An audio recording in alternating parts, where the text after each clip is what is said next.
Well, then let's play with the concept that perhaps the foundation, which this is obviously more semantics and not absolutely accurate, but let's say the foundation of breathing is through the doorway in which breath enters, which is, the nose, hopefully, and occasionally the mouth if you're up in like, a higher output situation. But let's just call it the nose. How does a person start to organize their nasal passages in such a way to be able to allow a warm welcome to that transient organ called air to enter the body? How do we breathe better through the nose, Jill? Yeah, that's definitely a big question, and I do want to just do a hat tip to James Nestor for kicking the door open on the mainstream for the value of nasal breathing, and then to my good friend Brian McKenzie for also breaking down the gear system. Brian McKenzie and Rob Wilson. So I think McEwen as well has been a big deal. Oh, for sure. Oxygen advantage. Yes. Yeah. The Buteyko method. Yeah.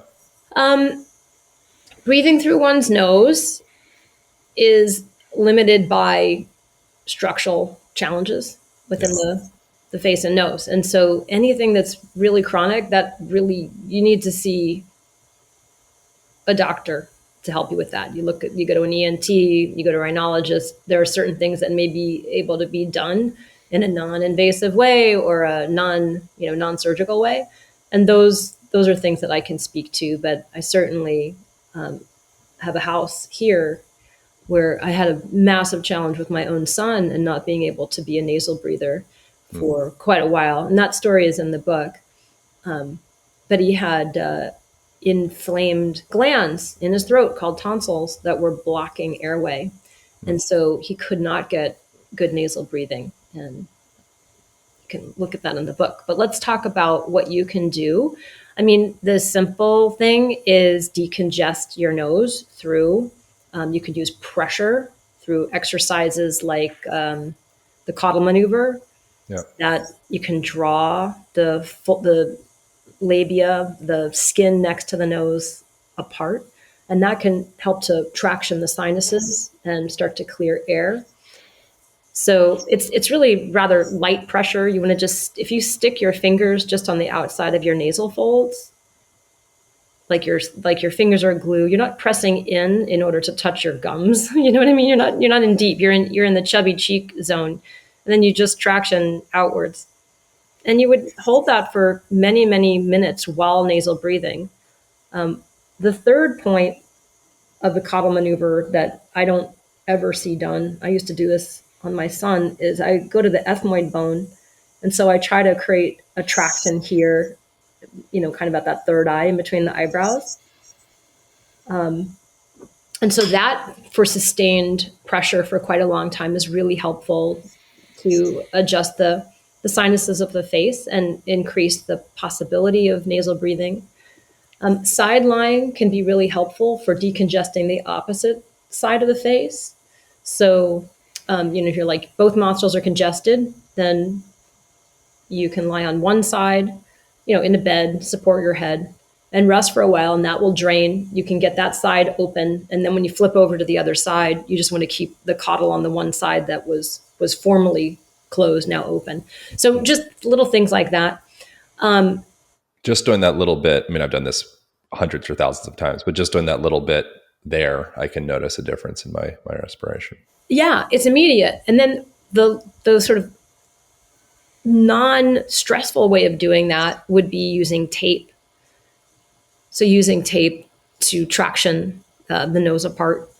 You can get kinesio tape. They have all sorts of over-the-counter tapes. I never use tape. I'm always pretty open. But then they have nasal strips. So it's kind of not my favorite conversation. It's like tape or massage, position. Yeah. Those things can help decongest or allow for airflow. But if there's something like a very pitched septum, you really want to see if you can have that manipulated either by, the right type of professional. Yeah. What do you think of the breath hold, like doing a long exhalation or just a normal exhalation, holding your breath, holding your nose, going for a walk, doing a little like stretch business, and then doing a strong inhalation through the nose. The suggestion is it increases nitric oxide production and kind of can open up some of the nasal passages. Are you familiar with that one? I got that from Buteco stuff.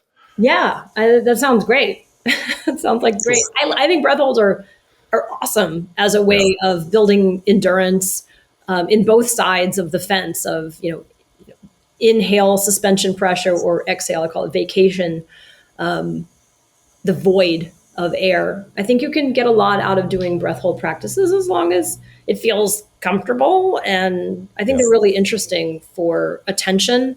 I think they're also very interesting for the effect that they have on the intercostals and the diaphragm, spinal muscles, all of it. Yeah. How about getting into the nerve supply and getting into like the vagus nerve and things like humming or singing, or you mentioned laughing? Like, how do we start to tap into uh, tonifying or supporting or stabilizing the nervous system for better breathing efficiency? Well, I want to jump back real quick to the nitric oxide comment because the other thing that releases nitric oxide into your bloodstream is frictioning fascia. So when you apply shear forces to your fascial tissues through massage or self massage, that also has a way of deploying nitric oxide into your blood vessels. And that is very helpful for keeping and maintaining slickness throughout your vasculature. And of course, your nose is lined with vasculature as well. So I think you can supply nitric oxide through, you know, nose breathing holds, but you can also get it systemically through self massage. Yeah. Regarding the vagus nerve, there's a two chapters in my book covering the vagus nerve. I mean, really, the book is about creating novel ways of stimulating your parasympathetic system response, especially for people who are stillness averse, meaning, just trying to meditate in still positions can make people make a very large proportion of people very fidgety and anxious, and they avoid meditation because it's so uncomfortable. I mean, I think that it's also documented that it's estimated that up to 63% of people have this thing called relaxation induced anxiety, which is like crazy.